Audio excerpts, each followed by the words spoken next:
Hello, everyone. It's time for Vanished Chicagoland Stories, the podcast. I'm your host, Pete Costanas. This is episode 223, season 9. Today's date is May 27, 2023, and welcome to the program.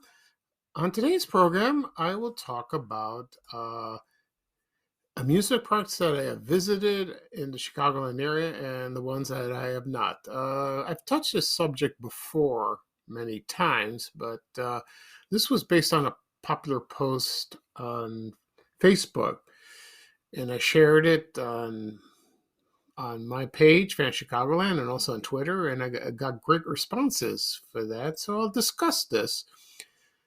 Also, I'll do my tribute to singer Tina Turner. She just passed away this week, and I'll talk about my memories of watching her on TV, listening to her music on the radio, and on my CD, and on my CDs, and also on my Apple Music right now.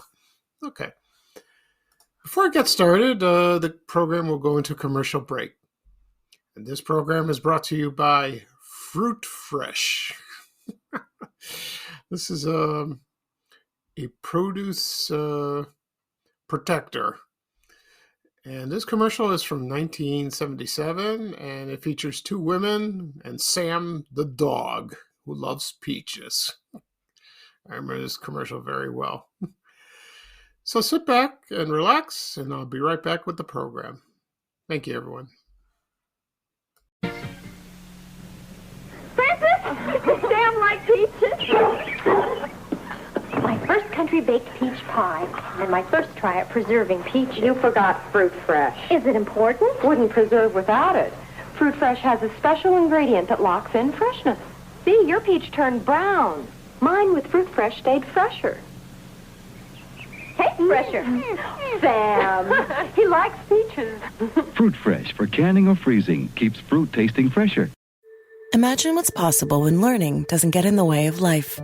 At Capella University, our game-changing FlexPath learning format lets you set your own deadlines so you can learn at a time and pace that works for you. It's an education you can tailor to your schedule. That means you don't have to put your life on hold to pursue your professional goals. Instead, enjoy learning your way and earn your degree without missing a beat. A different future is closer than you think with Capella University. Learn more at capella.edu. Okay, everyone, I am back. I hope you enjoyed the commercial for Fruit Fresh. I can't say it. It's a tongue twister. Fruit Fresh, Fruit Fresh.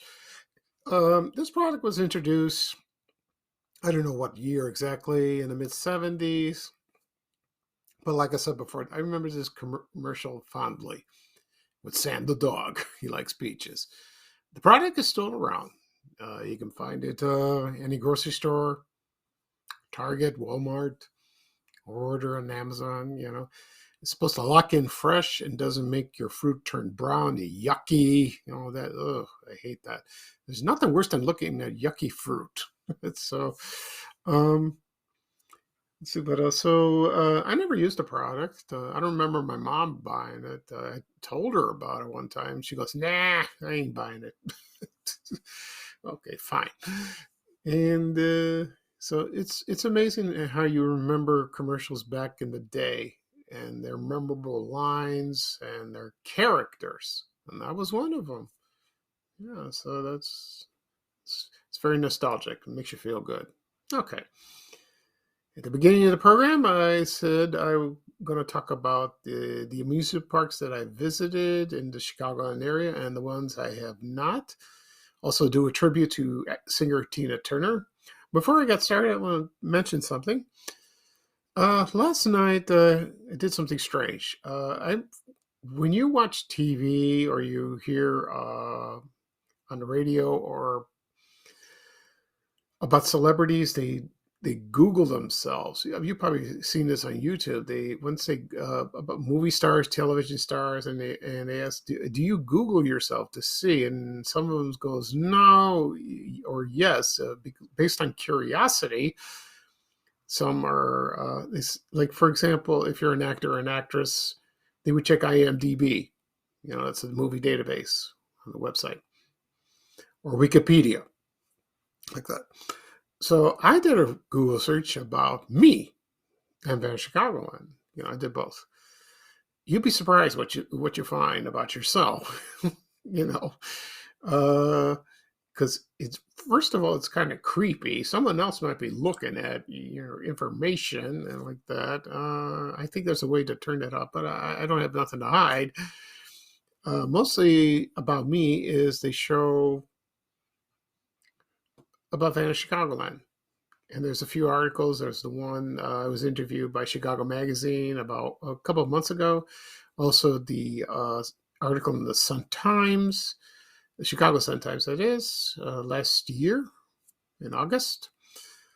And also even past articles. Even my first one I was interviewed back then in 2014.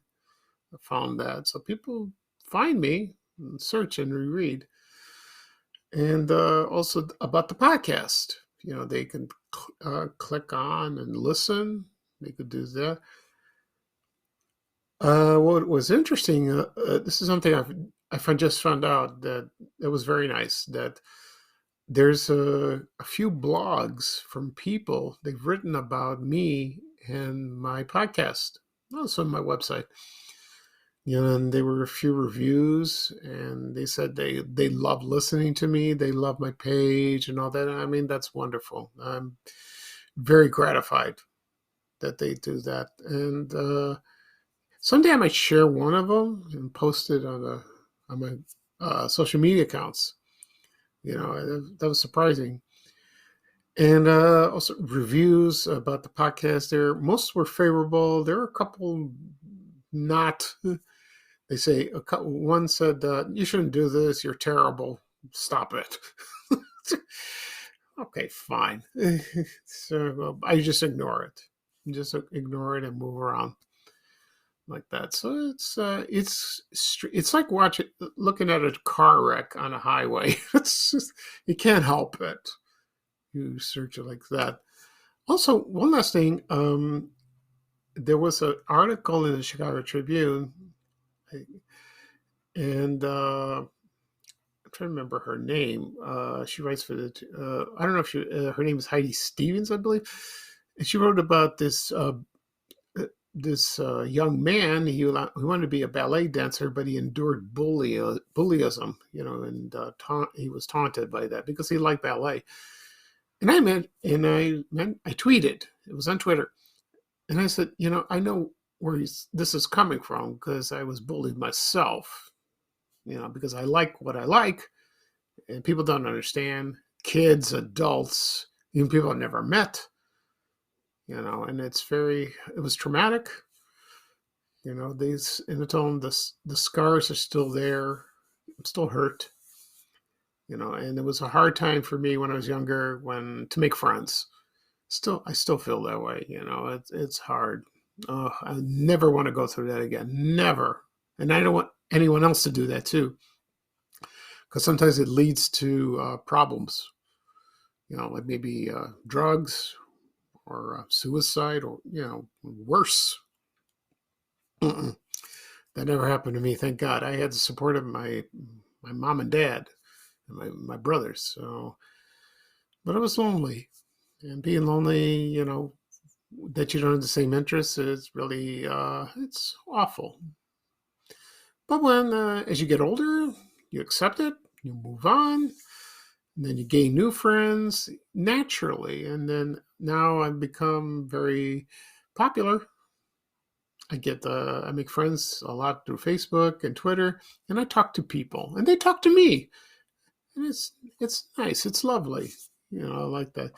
I am here to listen, and, I hope they are there for me to say something. I don't say anything negative. I'm not that type of person. Maybe something comical or, facetious like that once in a while, but not very often. Because my parents taught me to respect people, no matter what. But it's tough. It really is. Okay. So on with the show. Let's talk about the amusement parks that I visit and have not visited in the Chicagoland area. Now, this was based on a post, I believe, yesterday. This was sent over on my group, Van Chicagoland. I have a page and a group. And I approved it. And this was kind of cool. I don't know. I don't think he created it. I don't believe so, but someone did. And it said, Chicagoland amusement parks, 1 point for every park you visited. I thought it'd be kind of fun. So here's the list, what it says. It goes like this. There's Riverview Park, Adventureland, Old Chicago, Santa's Village, Kittyland, Fairyland, Playland, Dispensa's Kitty Kingdom, Six Flags, Enchanted Forest, Indiana. And this is based on point. You get 1 point if you visit on each of the parks. And the last part says 1 extra point for naming any other park not listed. Okay, that sounds like fun. And so I'm going to talk about me. I didn't do this on Facebook, so I saved it for the podcast. And so here we go. For Riverview Park, it's no, because it closed in 1967. When it closed, I was about 3 or 4 years old, and I never went. I wish I did. I've talked about Riverview many, many, many times. It's one of the most popular subjects for Vanish Chicagoland on Facebook and Twitter. Every time I post a photo of that, boom, it just, you get the comments. One of the most rides, of course, was the Bob's, the roller coaster. And others, like the Flying Turns and et cetera, and anything to do with Riverview, when it's a black and white photo or a color photo, and the attractions. So that's number one. Because it was there the longest, and it was in Chicago. So let's see what we got. Oh, I have the list right here. So, well, I'll start with this. Anyway, so we have Adventureland. I never went there. I'll get to that. I'll get to those in a minute, especially and particularly this one. Old Chicago. I almost went. Never went. Santa's Village. No. Kittyland. Once. I went once. A long time ago. Fairyland. No. Playland? Yes. Dispensa's Kitty Kingdom? No. Six Flags? Yes. Twice. Enchanted Forest in Indiana? No. I've never been. Okay. So I got a list of the defunct amusement parks in Illinois, mostly Chicago. So here we go. I'm going to give a little information. So the first one, this is in alphabetical order. And the first one is Adventureland that was located in Addison. The first opened in 1961, closed in 1977. A couple of rides from Riverview went there. Not all of them. And it was very popular at the time, but then had a little run-in with financially. So that was that. Next one was Disney Quest Chicago. That was like kind of an amusement park that was located in downtown Chicago. I never went there, but people said they found it fascinating. It was something different. But that only lasted about 2 years, and that was indoors, like Old Chicago, like that.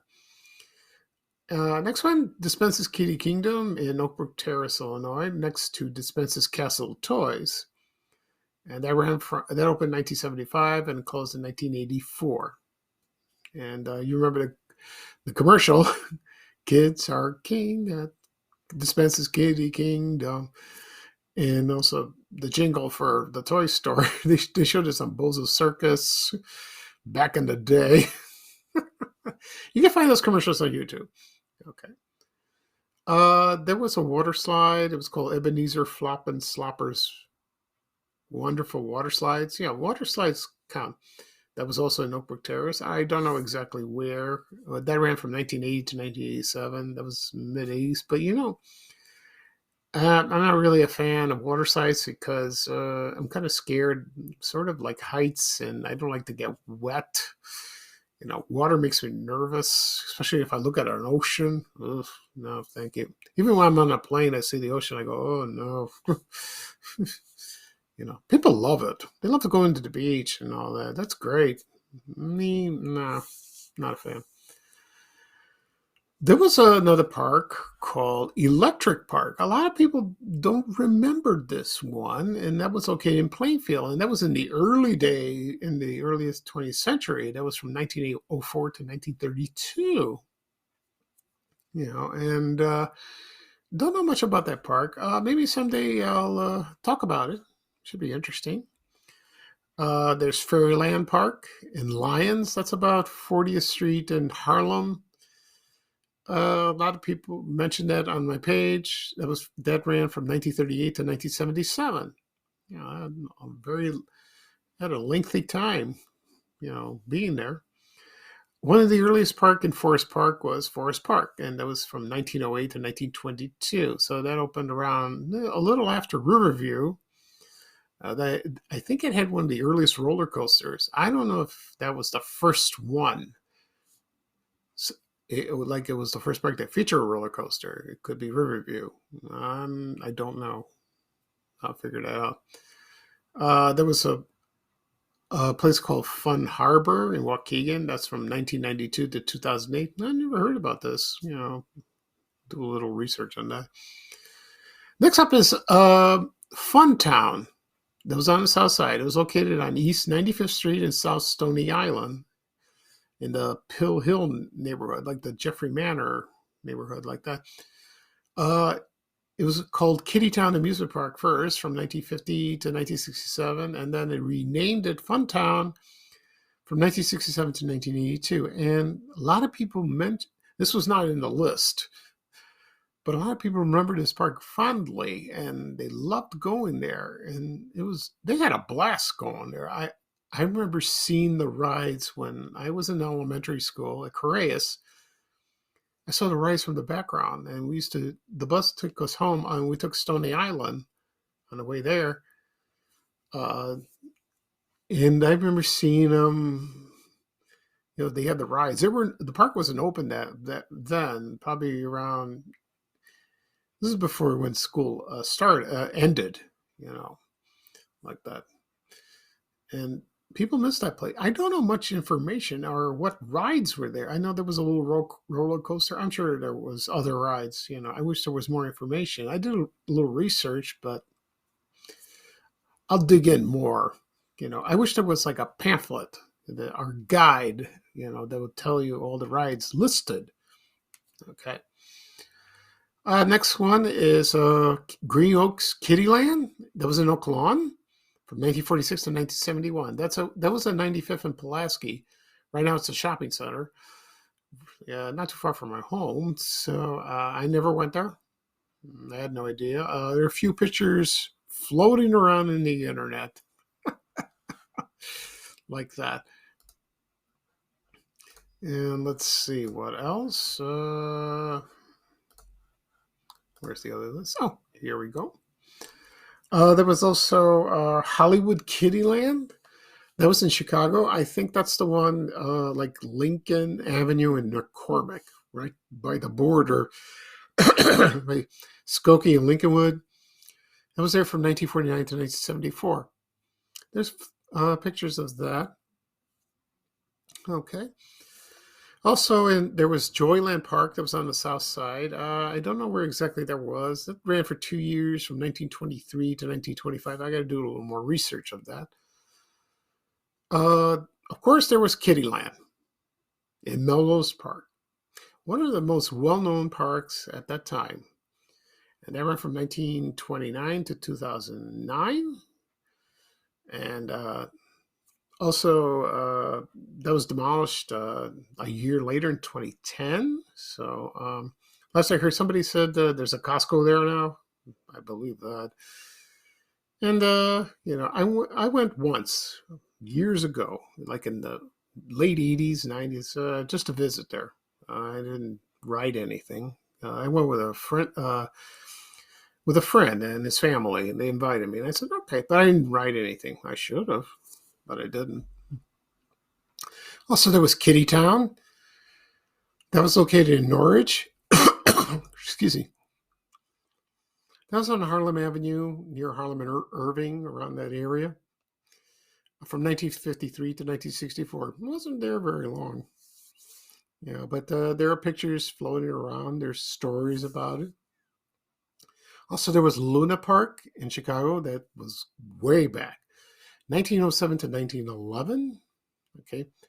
And next up is Old Chicago in Bolingbrook, the first indoor amusement park in Chicago. I did a podcast episode about that about a while back, and that ran from 1975 to 1980. I never went there. I almost invited, but I took a pass on it, but I wish I did. I wish I went, just to see it, but no. Okay. Also, there was Playland Park in Justice. Some people say it's Willow Springs, like that. I went there once. I went there when I was in 8th grade. We went on a trip, I think was with my class, I think. Yeah, I believe. It was from 1950. Well, this ran from 1950 to 1979. And the most famous picture of that place was a picture of Bozo, the clown, on a sign. And I went once. The only ride I remember was the Tilt-A-Whirl. I like that ride. Always ride into carnivals. But it was nice. People loved it back then. They really did. It was on, what did I say, West 79th Street, west of Harlem, like Oquito, but when you go over the bridge. That's where it was, like that. Okay. Next up was Riverview Park. Oh, I never went there, like I said. One of the largest and well-known parks in Chicago, located in Belmont and Western on the north side near Lane Tech High School, WGN Studio, also where DeVry Institute of Technology is, where I went to school in the 80s. Now it's gone, and it's still missed to this day. It really is. Okay, and the next one is Sanssouci Park, or Suchi. I don't know how do you pronounce it. That was from 1899 to 1913, that is. That was around the Jackson Park area, Washington Park. Didn't run very long. That's an interesting park. I might do a podcast episode about them. And the last one is White City. That was when that opened in 1905, ended about in the 1950s, and then it ended operation around 1933, the park that is, and then they had a roller rink, and that closed around 1949. Then they changed the park to Park City, and it closed in 1958. So that sounds like I think there's a book about that. Or something. It's like a murder mystery. I forgot. Yeah, I think there is. I think Johnny Depp was going to star in it, but it was canceled. I could be wrong. But that's fascinating. Like that. Yeah, I like to do a podcast episode about that. Okay. So anyway, I ran through the list of the parks like that. And so it's an exhausting list, but I'm glad somebody posted this. So it was fun. People chose which ones they visited and not the ones they didn't. And I did mine. And as of now, they're still answering it, on social media. This will go on for a while, of course, like that. Okay, I'm going to take a quick break, and I'll be right back, and I'm going to talk about singer Tina Turner. Thank you, everyone. This episode is brought to you by Amazon Prime. From streaming to shopping, Prime helps you get more out of your passions. So whether you're a fan of true crime Or prefer a nail-biting novel from time to time? With services like Prime Video, Amazon Music, and fast free delivery, Prime makes it easy to get more out of whatever you're into or getting into. Visit Amazon.com/Prime to learn more. Okay, everyone, I'm back. I took a quick break. I had to clear my throat. Pardon me. So right now I'm going to talk a little bit about Tina Turner. She passed away on May 24th this week on Wednesday. I was shocked like that. And she was 83 years old. I'm going to explain a little about her biography a bit, and then my memories of about her. So here we go. She was let's see. She was born in Brownsville, Tennessee, and then they moved to. But their family moved into. It was like I don't know, like a community called Nutbush, Tennessee, not too far from there, and let's see, she wanted to sing, she like that, and then in the late 50s, she met Ike Turner, and they became famous like that. They recorded a few hits, and one of their first hits was called "A Fool in Love." It was like that, and it was released in 1960, like that. But her most famous other hits was "It's Gonna Work Out Fine," "River Deep," "Mountain High," and also "Proud Mary." That Creedence Clearwater Revival sang that, like that, and Nutbush City Limits. They were famous for their songs. But she had a turbulent life with him. He was a drug addict and a wife beater, and he a philanderer. Oh, he's bad news, But she stuck with him, That's how it was back then. She could have left then, but she didn't. But in 1976, she did leave him. And she hardly had any money. She was she just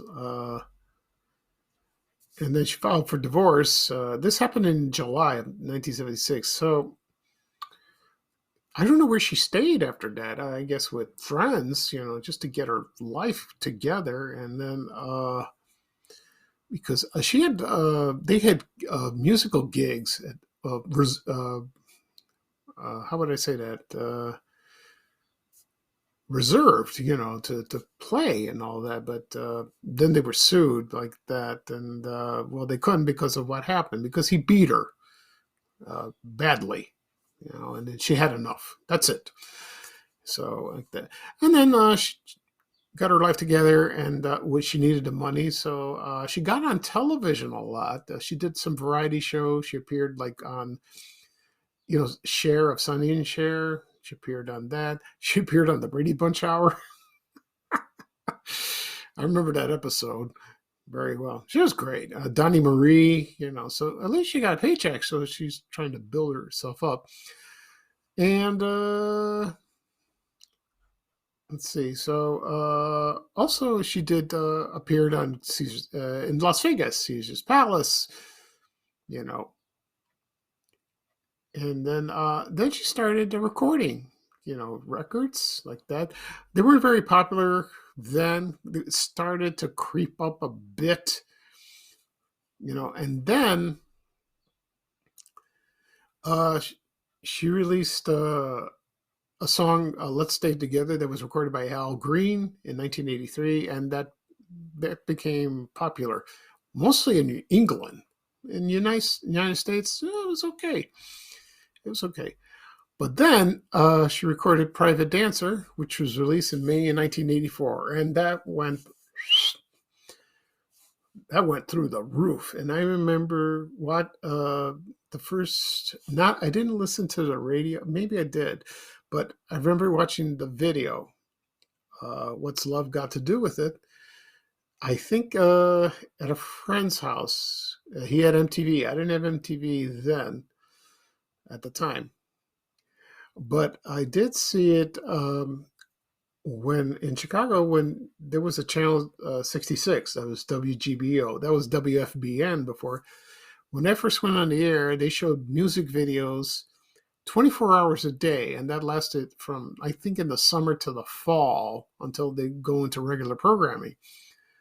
And it was like MTV. They showed it 24 hours, no commercials, no. And I did watch Tina Turner with her videos, and I got hooked. And I did buy her album, and they great, great singles. What's interesting about that single, "What's Love Got to Do with It?" She didn't want to record it. She didn't particularly care for it, but reluctantly she did, and she says I was wrong. Okay, fine. So the other singles coming up was "Better Be Good to Me" and "Private Dancer." Oh, I love Private Dancer. That's the best. I love that song. And she performed with other, with other performers like David Bowie, Mick Jagger from the Rolling Stones, and then she went on tour. And I found a ticket from the Mill Run Theater that was located in Niles, Illinois, and this is probably before the album was released, or it was around that time. And she didn't hit her stride like that. She just that was before that. Other people say she's wonderful on stage, great singer. But she did appear in movies. She appeared in Tommy, that rock opera in 1973. Also, she went to Australia to star Mad Max Beyond Thunderdome. That was good. That was a good movie. I like that. And she was Entity. Oh, I liked her in that movie. She was great. Also, she sang a duet with Bryan Adams. She did that. And then she for Max Beyond Thunderdome, she sang the theme song of that. And let's see, what else? And then she released her second album, another solo album, "Break Every Rule." My favorite song is that it's "Typical Male." It had a great video. I like that one. And the other one was in another album released in 1989 called "Foreign Affair," and it had "The Best." Oh, I love that. That was like that. And she continued to tour, to the 90s and all that. And then she stopped. She retired. And then she got married and moved to Switzerland. And you didn't see her much like that.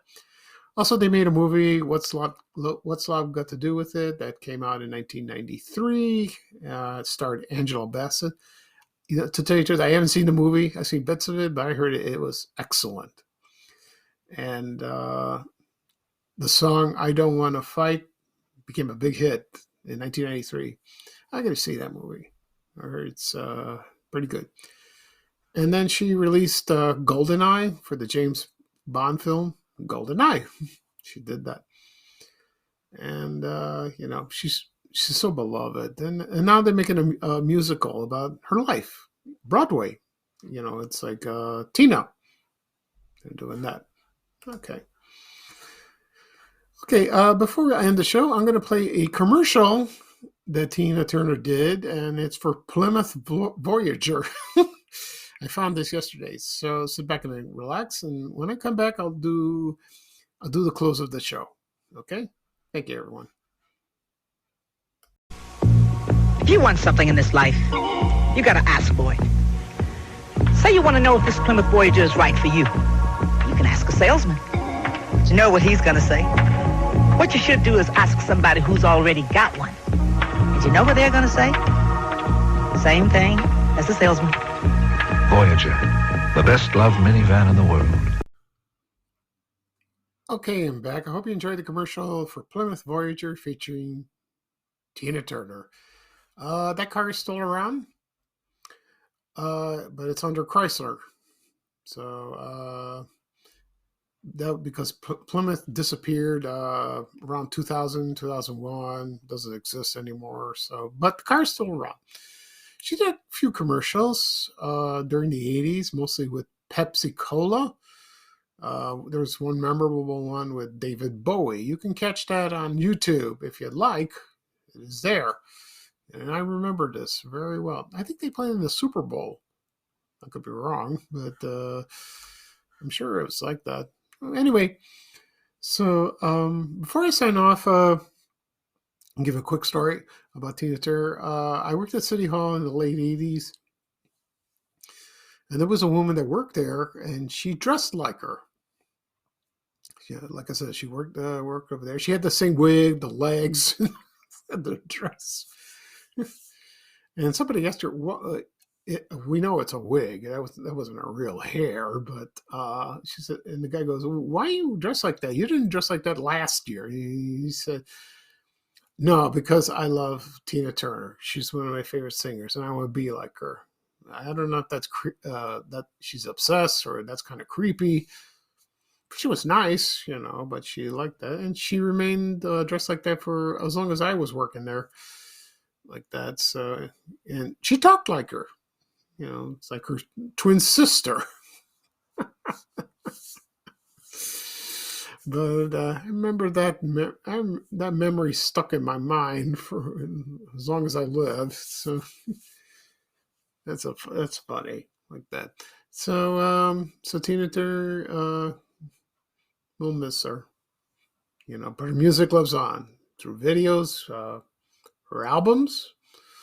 You can catch her videos on YouTube, or if you have them digitally, I can't say that word, on Apple Music, download them and listen. I got most of her hits. I got to get some more like that, Once an artist passes away, and if I don't have their songs, I download them and just listen to them like that. So, yeah, it's kind of sad. And the whole music world was sad like that. And there were tributes for her. It's kind of okay. All right, so that's the end of the show. I'll do a recap of what I talked about. I talked about the amusement parks that I have visited in the Chicagoland area and the ones that I haven't. Also, I did a tribute episode to singer Tina Turner. Okay. This episode will be published later on today, wherever podcasts are available: Apple Podcasts, Google Podcasts, Spotify, Amazon Music. It's on Audible, which I found out the other day. You can listen there. Also, it's on my YouTube channel, Van Chicagoland Stories. Please subscribe. Hit the subscribe button. Do on all of them. Also, will be posted on my social media accounts, Facebook and Twitter.